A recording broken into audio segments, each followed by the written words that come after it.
Hello, welcome back to my channel. Wow, we've just had the first hearing with Barilaro V Shanks. Wow, all gloves were off.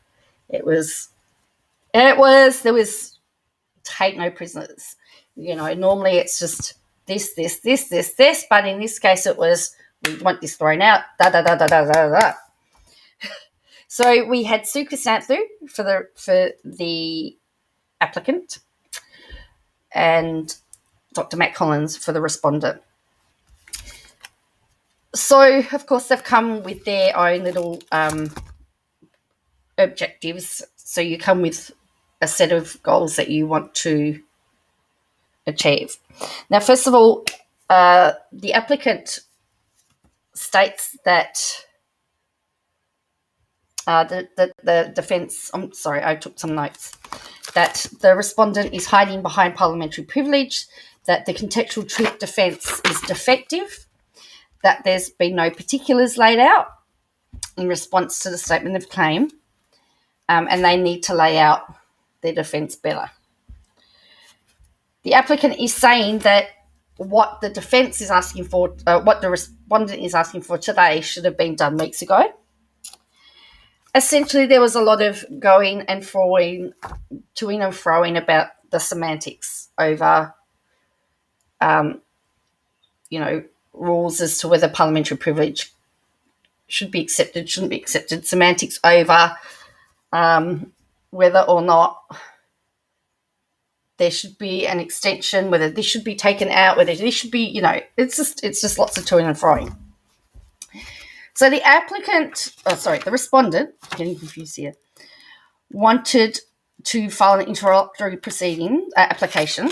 They're wanting to have a jury trial, and they want a stay in the proceedings. So their point is that one part of the statement of claim relates to the fact that it was said in Parliament, and so therefore, if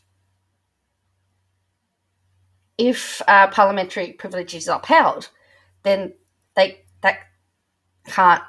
you can't see for defamation for that, because there's no basis of being able to prove that he said it or not. So it's all very confusing. So I'm just trying to lay it out. So the July the 23rd is the next court date. They're going to argue over a little bit more of the case. So the the respondents are going to file, going to apply to file a further defence in some of these more details.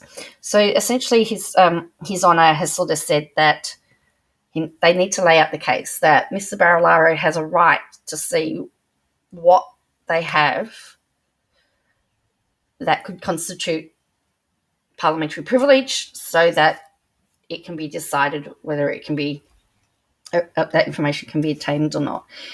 And the respondent was saying, well, we'd have to show you the transcripts. So the other thing is that the applicants want to be able to have leave to serve Google. So Google hasn't been served yet. And the other thing is that the whole jury trial won't be decided until Google's on board. So that's why we haven't seen Google yet, because Google technically hasn't been served because it's an overseas entity. So it was, as I said, lots of semantics, lots of toing and froing. Chrysanthou was very, very hard and stern, came across as being really strong. You can see why she's very popular. She just bang, bang, bang, bang, bang. Dr. Collins, he's also was very firm as well. But I have a feeling, this is just my opinion, that he's come on board a bit late. So where Sue Chrysanthou has been on board from the start, when you get somebody, because he's come on board late, he's still trying to find his way. I felt that he was slightly behind on matters. That's just my opinion, but he'll be a lot better next time. And, he's now going to settle and write everything and check it all over. So it's going to be interesting. So July 23rd is the next date, and they're gonna argue out some more. So as I said, it was just essentially it was to set a court date, but we've already got arguments as to whether the defence is any good. That there's no substantiation to say that you're pleading the truth defence. So you can to say that you're pleading the truth defence, but not saying what you're going to rely on. So the applicant really focused on the fact of committed the perjury and the con man, and 9 times, said that they lied. So that's where the defence is. That's where the applicants are really taking exception to. So I know, I'm sorry, this is a bit of a mess, but it got very, very, very confusing very, very quickly. And once the judge has posted his orders, I'll have those out to you. So that, as I said, there was lots of toing and froing, and sometimes it's it can be very hard to keep up. So I hope that helps. So in summary, the applicants are objecting to the defence, stating that there is no substance to the defence. The respondents are saying, well, part of the statement of claim was actually said in Parliament.